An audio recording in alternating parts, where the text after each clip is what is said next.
আমি এসেছি 3 দফার দাবি আদায়ের লক্ষ্যে। আমার 4 মাসের বাচ্চা নিয়ে ফরিদপুর জেলা থেকে এসেছি। এখানে আজ 3 দিন অবস্থান করছি। আমি এখানে দেখতেই পাচ্ছেন আপনি যে বাচ্চাদের বা মহিলাদের কোনো শৌচাগারের ব্যবস্থা নেই, থাকার কোনো স্থান নেই। এই খোলা আকাশের নিচে আমরা আছি আজ 3 দিন। বাচ্চার অনেক সমস্যা হচ্ছে, তারপরেও আছি দাবি আদায়ের লক্ষ্যে।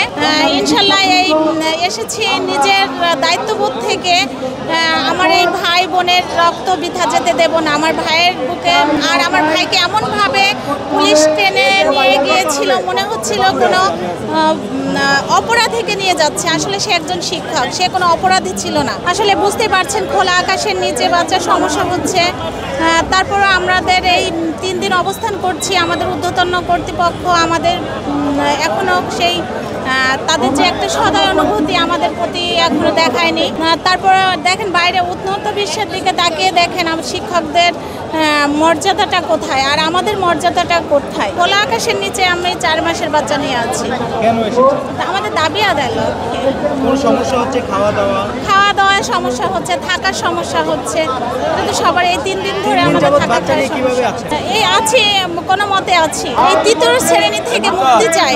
আমরা একজন শিক্ষক 3য় শ্রেণীর হয়ে কিভাবে একজন 1ম শ্রেণীর নাগরিক তৈরি করব, এই নিজের এই তাগিদ থেকে 3য় শ্রেণী থেকে মুক্তি পেতে আমরা এখানে এসেছি। কষ্ট লাগে না, কারণ আমরা যদি এখন এই 3য় শ্রেণী থেকে মুক্ত হই তাহলে এই কষ্টটা আমার কাছে কষ্ট মনে হবে না।